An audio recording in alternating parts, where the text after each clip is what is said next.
Hello everyone, and welcome to another video on gaming PC builds. For this build, I went with the Intel Core i7-4790. The i7-4790 is from Intel's Haswell refresh lineup, released in 2014 as an improved version of the original Haswell i7-4770. This is a quad-core processor with 8 threads thanks to Intel's hyper-threading technology, but what sets it apart from the standard 7-4770 is the significantly higher clock speeds. The i7-4790 runs at a base clock of 3.6 GHz and can boost all the way up to 4.0 GHz on a single core, with multi-core boost speeds around 3.9 GHz. These are impressively high frequencies for a locked processor from 2014, and they give the i7-4790 a notable performance advantage in both single-threaded and multi-threaded workloads. I am selling this i7-4790 for $30. Next is the motherboard. I chose the Gigabyte B85M, which is a micro ATX board using Intel's B85 chipset. The B85 is a solid mid-range chipset from Intel's 8 series lineup that provides all the features needed for a gaming system without the premium price of Z series boards. Since the i7-4790 is a locked processor that can't be overclocked anyway, we don't need the advanced overclocking features that Z87 or Z97 boards offer. The B85 provides DDR3 memory support up to 1600 MHz, SATA 6 gigabits per second for fast storage, USB 3.0 connectivity, and reliable power delivery for the i7-4790. I am selling this motherboard for $19. Next is the RAM situation. Definitely, to play any game comfortably in 2026, 16 gigabytes of RAM will be necessary. Here, I've chosen a dual-channel 8GB x 2 configuration, giving us the 16GB total capacity we need. The dual-channel setup is important because it provides better memory bandwidth than a single stick, which helps with overall system performance, frame delivery, and preventing CPU bottlenecks. But here's the good news. Good news for everyone planning to build a PC. RAM prices are currently down by about 10% from their recent highs. Thanks to this price improvement, I am selling this RAM kit for $29.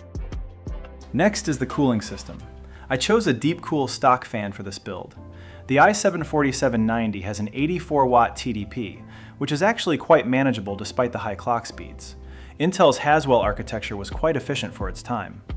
The Deepcool stock fan is a basic but functional cooler that provides adequate cooling for a locked processor at stock speeds. It's not fancy or particularly quiet, but it gets the job done and keeps the CPU temperatures under control during gaming sessions. I am selling it for $4.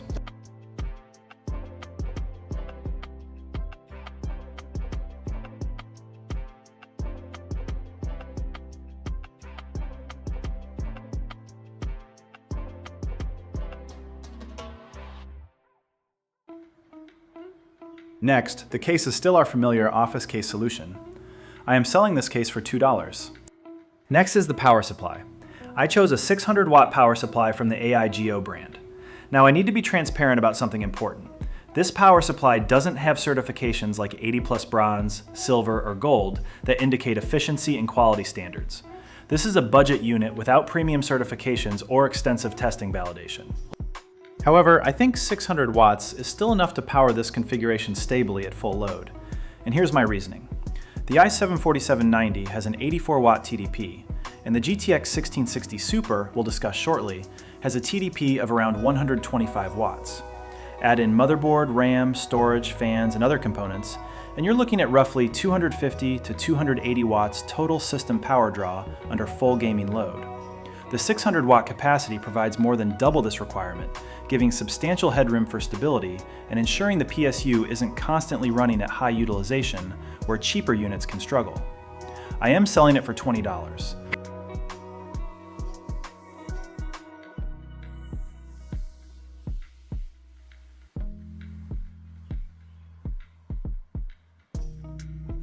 Next up is the SSD. I chose a 256GB DSS drive for the user. The 256GB capacity provides sufficient space at a reasonable price for the buyer to install Windows, which takes about 25 to 30 gigabytes, essential programs, and several games. This is a good balance between capacity and cost for a focused gaming build. I am selling this SSD for $20. And finally, the GPU. This is really the centerpiece of this build and represents a significant upgrade over budget options. The graphics card is the Gigabyte GTX 1660 Super 6GB GDDR6. This is a dual fan graphics card from NVIDIA's Turing generation that offers excellent 1080p gaming performance. Let me explain what makes this GPU special and why it's worth the investment in this build. The GTX 1660 Super was released in 2019 as a sweet spot option for 1080p gaming, featuring the modern Turing architecture with 1,408 CUDA cores and 6GB of GDDR6 memory. That 6GB of VRAM is a huge advantage over 2GB or 4GB cards. Modern games are increasingly VRAM hungry, and having 6GB gives you the capacity to use higher texture settings, run demanding games without memory constraints, and maintain good performance in titles that would struggle on cards with less memory. So let me break down the complete configuration and pricing for you. Okay, first up is Fornite on 1080p medium settings.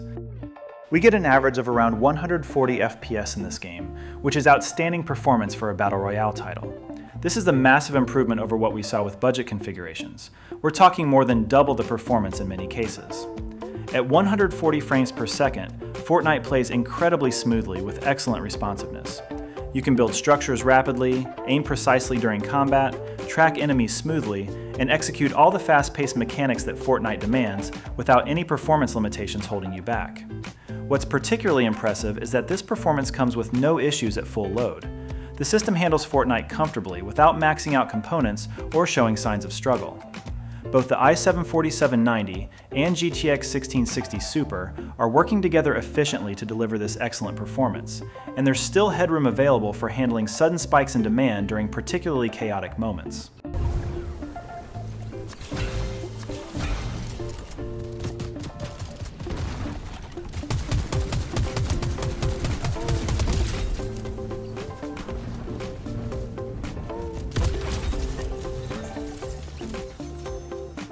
Next up is Marvel Rivals on 1080p low settings with FSR quality mode enabled.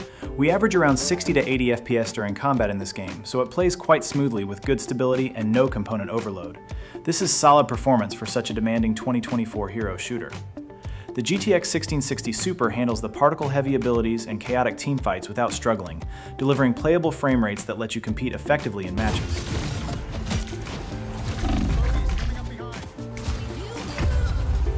Next is Counter-Strike 2 on 960p low settings. We still get 3-digit performance in this game, fluctuating from 100 to 150 FPS in a solo deathmatch on the Mirage map. This excellent performance showcases the i7-4790 capabilities in competitive shooters. The frame rate variance between 100 to 150 FPS depends on player count and action intensity, but throughout the entire range, the game feels incredibly smooth and responsive. For competitive CS2 players, this configuration delivers exactly the high frame rates needed for serious play.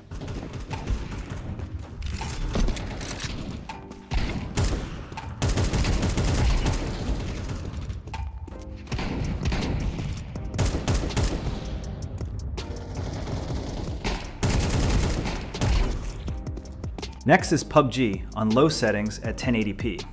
Wow, from a quick test, I found this configuration handles the game quite well, fluctuating from 70 to 120 FPS. This is impressive performance for a demanding battle royale. The frame rate scales based on scenario complexity, hitting 120 FPS in less intense moments, and settling around 70 FPS during complex scenes with lots of players and effects. Throughout this range, PUBG plays smoothly and maintains good responsiveness for the tactical gameplay it demands.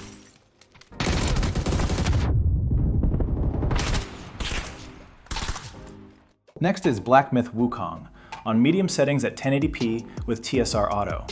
Wow, even a GTX 1660 Super can still get over 100 FPS in a super heavy AAA game like this. There's no lag and the stability is great, with 1% lows at 60 frames per second. This is genuinely impressive performance in one of 2024's most demanding action games. The fact that we're maintaining triple-digit frame rates in Black Myth Wukong demonstrates just how capable the GTX 1660 Super is, and the excellent 60 FPS floor shows remarkable stability, even during the most demanding combat sequences.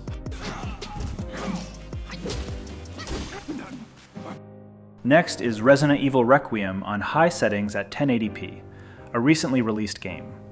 In the first mission, I played in a dungeon area, so the FPS was very good, at 140 FPS. In the open world sections with more effects and enemies, it dropped to 70 frames per second, and the stability was still very good. This performance variance is expected. Indoor areas with simpler geometry run at very high frame rates, while complex outdoor areas with weather effects, detailed environments, and multiple enemies require more GPU power. Throughout both scenarios, the game plays smoothly and looks excellent on high settings. Get Brentwood locked down. What? Is it something to do with Victor? Yeah. He's the one to thank for all the excitement. Next is GTA 5 Enhanced Edition on very high settings. Again, this configuration gives over 100 FPS, so the smoothness is undeniable, from driving at high speeds to shooting in the city. The Enhanced Edition includes improved graphics and effects compared to the original, yet the i7-4790 and GTX 1660 Super handle it effortlessly at very high settings. Whether you're racing through traffic or engaged in intense shootouts, the performance remains consistently smooth and responsive. Next is Cyberpunk 2077, on low settings with FSR quality enabled. The FPS is still very good, specifically around 110 FPS when driving through Night City. This is excellent performance in one of gaming's most demanding open-world titles. Even on low settings, Cyberpunk 2077 looks impressive with its dense urban environments and atmospheric lighting, and achieving 110 frames per second shows that this configuration can handle even the most notorious GPU killers when settings are adjusted appropriately.